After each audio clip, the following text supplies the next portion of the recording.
जगदलपुर में social media के माध्यम ले भाजपा के कार्यकर्ता द्वारा कांग्रेस के खिलाफ अभद्र टिप्पणी किए जाए ला लेके कांग्रेसी कार्यकर्ता द्वारा थाना में शिकायत दर्ज कराई गई।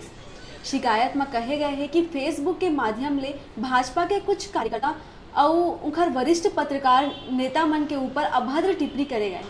मामला ला लेके IT सेल के कार्यकर्ता मन थाना में शिकायत दर्ज कर उचित कार्यवाही के मांग करी।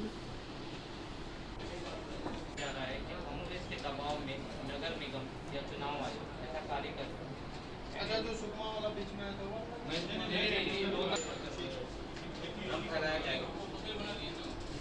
तो इसकी एक कॉपी के चुनाव शाखा में दे दी शिकायत और एक आपको जो उचित कार्रवाई पार्टी के कुछ लोगों द्वारा सोशल मीडिया पर गलत अफवाह फैलाई जा रही है। धार्मिक उन्माद के चक्कर में इसको बहुत ही बुरे तरीके से जो है कांग्रेस पार्टी को दोषारोपण किया जा रहा है। उसके विरोध में हम लोग निर्वाचन शाखा एवं थाना कोतवाली में रिपोर्ट दर्ज कराए हैं और साथ ही आवेदन दिए हैं। जल्द से जल्द हम इसके ऊपर कार्रवाई चाहते हैं।